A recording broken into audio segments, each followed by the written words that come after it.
Oh, you thought I was done with this look, but guess what? I get to go raggedy.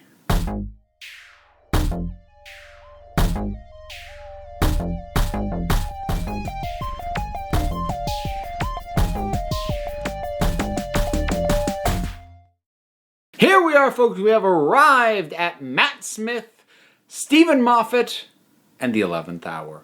Now, I have praised the heck out of this episode before, and whenever I come to a story that I really, really like, I'm both excited and nervous. Nervous that I'm going to find stuff that I'm kind of iffy about, that maybe I'd forgotten, or I glossed over, or didn't bug me, but now does. But I'm also excited because it's an episode I really like, and I still really like this. I will say at this point, and I will stand by this, even though I've got more to revisit. This is the strongest first Doctor Doctor's first adventure, because it's the 11th Doctor, not the first. It is the strongest first outing of any Doctor in the modern era. And actually, if you go to my list of best first outings of Doctors, it's one of the best, period. But it is definitely the best of the modern era. Think about everything that this show is doing. First off, we have 0 recurrent characters. So, we've got a whole new Doctor. We've got a whole new companion. We have that companion's key supporting character to introduce. We have the new showrunner, so we have a new vibe to the show that we need to set. And in addition to all of that, it would be really nice if the story was actually worth the dang. And you know what? It's absolutely all those things. First off, Matt Smith, as soon as he popped out, I was immediately intrigued by him. I'm like, ooh, this is weird, but like in a good way.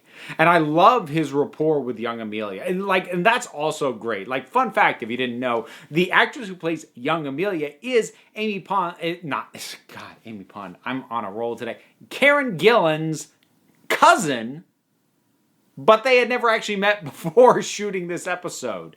So, people say, that's weird. I've got tons of cousins I haven't met. That's what happens when you live all the way across the country from big chunks of your family. But in any case, she's terrific. And she's got a great little bit of attitude. She's not fazed, especially by the Doctor, which he points out in a wonderful way. Because normally I'm not the biggest fan of the world of sort of lampshade hanging of like, yeah, we just acknowledge that this is a thing that isn't normal and we just did it. Or like this thing is stereotypical and we just did it. But they do kind of hang a lampshade on the fact that she's completely unfazed by the Doctor. By the Doctor pointing out, no, you're not scared of anything. Box falls out of the sky, man falls out of the box, man eats fish custard, and look at you. So that must be a really scary crack in your wall. And while I'll admit up front at the start of the series, I'm not a huge fan of the Cracks in Time storyline, both as a thing and also in terms of its conclusion. But as far as the introduction of those cracks go, yeah, no, this is pretty much gold. The whole idea of showing it in the wall and the Doctor looking at it and going, the crack doesn't go all the way through. Where's the breeze? You know, you knock down this wall, the crack would still be there. These are awesome concepts. These are wonderful ideas. And it's that borderline fairy tale feel, which not everybody likes in Doctor Who. Some fans really want it to lean on more hard sci-fi. I like the fairy tale vibe that Moffat would sometimes bring. I mean, honestly, the Weeping Angels are basically a fairy tale monster that he found a sci-fi, technobabble explanation for. Personally, I'm totally down for that, because even when it comes to fantasy, I prefer fairy tale style fantasy over epic fantasy. Not that I don't like that, I'm just saying, preferences. So, I like that whole vibe. And then, of course, there's the fact that the Doctor accidentally leaves her for years. And there's a couple of things I love about that. The first is it establishes this Doctor as fallible. He makes mistakes. He doesn't know how to pilot the TARDIS as well as he should. He screws up. I like a Doctor who can screw up and is capable of not always doing the right thing, and also who doing the wrong thing does not necessarily mean massive character arc. Oh, he's gone too far. Like, no, he screwed up. Sometimes he screws up. It happens. I like that. And then I love what it does to the dynamic of the Doctor and Amy as an adult, because Amy is both, enamored and amazed by him, but she's also kind of over him. she's kind of already fed up with this BS in a way, which makes her actually, I would say, a really interesting kind of amalgamation of Rose Tyler and Donna. And a lot of that does come down to the performance of Karen Gillan. She brings the right amount of basically kind of sass and that whole, I'm kind of already ticked off at you, even though I think you're really cool and I want to go with you, attitude does a lot to distinguish her from Rose. Because on paper, she could have very easily ended up being a Rose repeat. She's around the same age. She is traditionally attractive. She appears to be more street smart than book smart. You know, sort of a lot of attitude to her. But Amy doesn't feel like Rose. She has a distinctly different feeling. I think that element of their dynamic is a fairly big part of why that is. I also just like seeing Amy like interact around the town. You get this feeling that like, okay, she kind of weirdly seems to run this town. Like the whole town knows about her imaginary friend. And like she uses a guy's car to trap the doctor by the tie.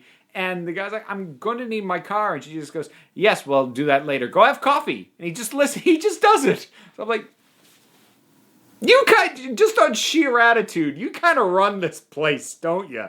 And I kind of love that. We get our introduction of Rory. And when we first introduced him, I did not realize he was going to become what he became. I thought, okay, we'll probably see him again. But I thought he was going to become like, well, a little bit like Jackie was to Rose, or like a Mickey who never joins the TARDIS. I thought, he'd be someone we'd run into, but the idea of him actually going on trips with them, I didn't think was in the cards. But his introduction here is solid. It's interesting to go back knowing how Rory's story pans out a bit more. He really does get crapped on a bit. Oh, and worth noting, like, the doctor who he's trying to explain to about the coma patients, that woman is a terrible doctor. She's, like, as a boss and just as a doctor, because she is failing to even consider what her subordinate is telling her. Not even, like, regardless of whether or not she thinks what he's saying is ridiculous, not even hearing him out or paying him any respect whatsoever. And then she's also a crappy medical doctor because what she decides to do to the coma patient is literally stand over one of them and shake him. Barney, can you hear me? Like, oh my God, that woman. But side note, that jumped out at me this time for some reason. And then, like I said, there's a lot of supporting characters that we never see again. There's Amy's elderly neighbor. There's Jeff. Jeff with his laptop. And I kind of wonder whatever happened to Jeff. Did he actually get to write his own ticket after that whole thing and him talking the super smart people around the world into going along with the doctor's plan? Which, first of all, I also like that the doctor basically delegates a chunk of his plan to a guy he doesn't know. He's like, look, I'm busy. You need to handle this part of it, which I like. But part of me does wonder, whatever happened to Jeff? I don't desperately need to know. I'm not sure it would count as a dangling plot thread necessarily for me to do a follow-up video on, but I do wonder a little bit. But anyways, what else have we got in this? Oh, okay. There's a lot of little moments that really help solidify this doctor. I actually rather like the doctor having I missed it. I saw it and I missed it. Wait, what did I see? And it sort of goes in and his view and it's going all over, sort of checking it. It's very Sherlock-esque. I like that it's here, but I also like that the show never did it again. Basically establishing here kind of an inside look at how his mind works, but not making a gimmick out of it that they do on other occasions. Like we establish here the speed at which he's thinking and is replaying the information he just took in and figuring out from that information. So now you know how that works. We don't have to show it to you again because you can just assume he does that when he needs to. Cool with that. Love it. The Atraxi are kind of interesting to me because it's a very basic design. It's a giant eyeball in a tech snowflake, basically. Yet, oddly, it works, or at least it does for me. For one time, sort of antagonists.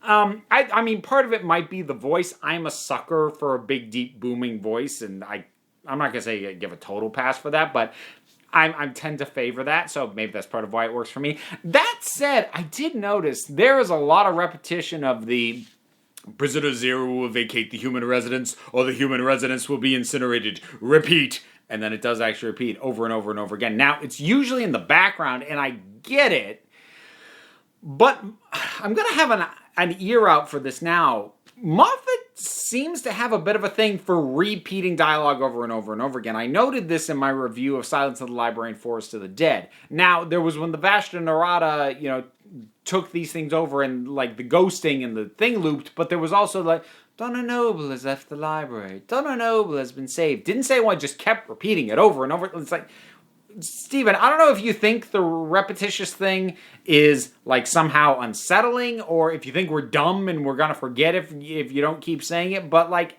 after a while, it's annoying. Please don't. So, minor nitpicks like that. I suppose as far as major elements go, if I were to single out the weakest thing, it's probably the villain. It's probably Prisoner Zero. Prisoner Zero is by no means a bad villain, but it is basically just a functional villain. There's not a lot to this thing.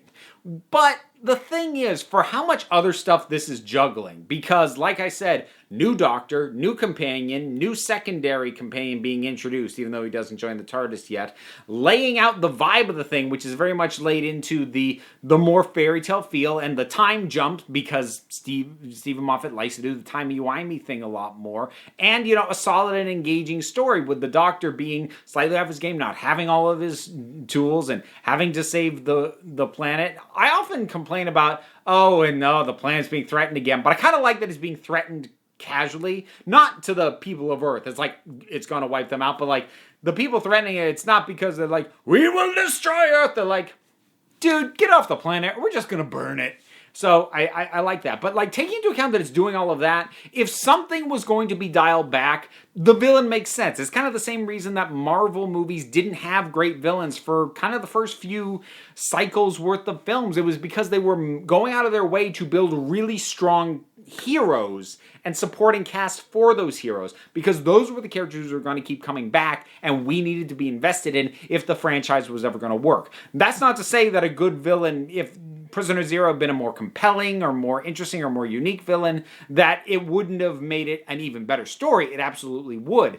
But to say the villain should be better presumes that you're not going to sacrifice the other stuff to do that. And the thing is, I'm not sure there's a way to bring too much more to Prisoner Zero, either making it scarier or making it more compelling or whatever, that doesn't involve taking time away from the other stuff. And that would absolutely be the wrong move. Because this thing is super efficient the way it currently exists.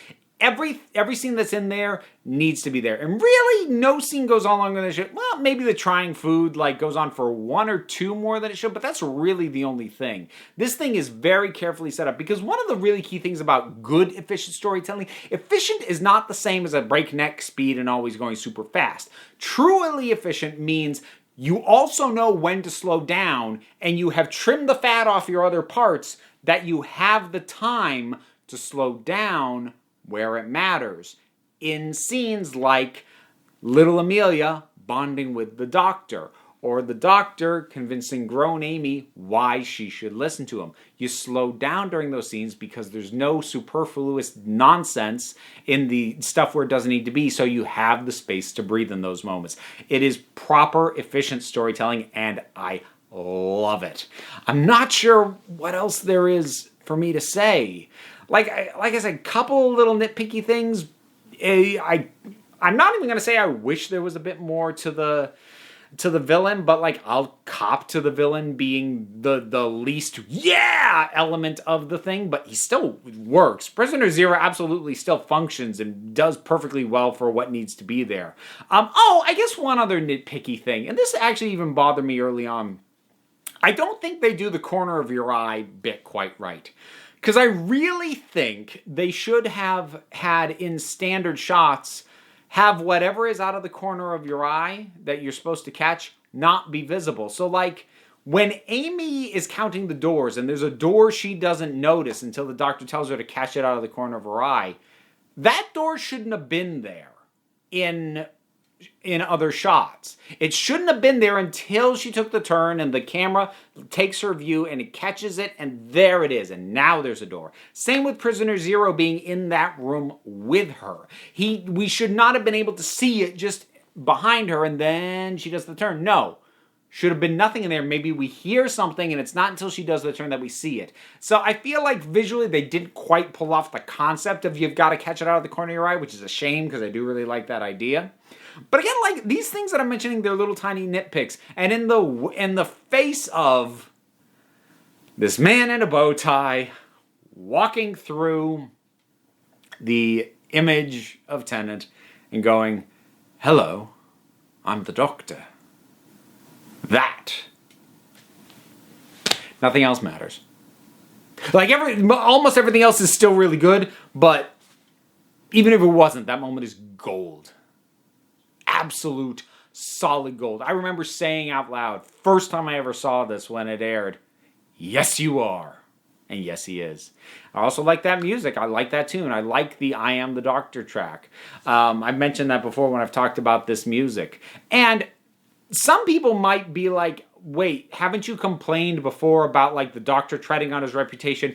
I have, but there's a crucial difference here versus some of the times that happen later. I'm actually going to be devoting a whole video on what does or doesn't work for me about the Doctor's reputation and how big or small I feel it should be, because I've brushed past it before. I really want to dive into it specifically as its own thing. But what I'll say here is, to me, the crucial bit of difference, the crucial little twist in it is that the Atraxi don't already know who he is. They don't know him by name. They don't know him by reputation. They only realize that he is dangerous after they look into who has stopped any other invaders coming here.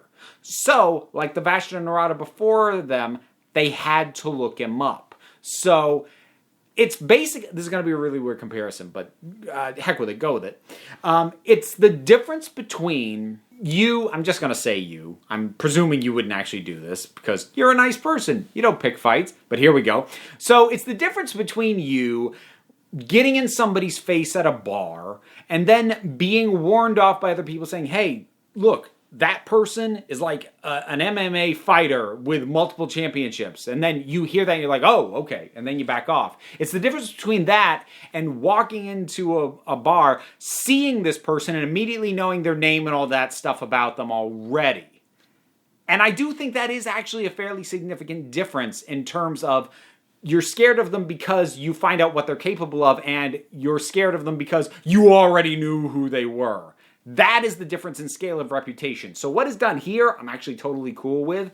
What gets done later on, I'm not as cool with. As I said, I'll probably do a whole video on that a little bit later next month. Next month. Yeah.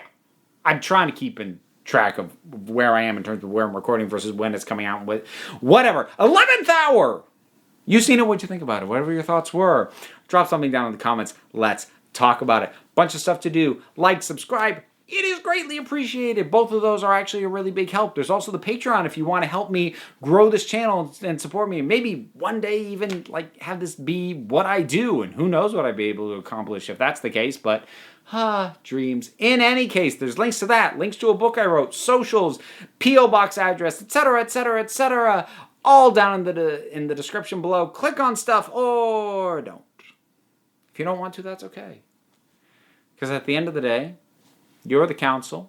I'm just running the meetings. And until next time, this council is adjourned.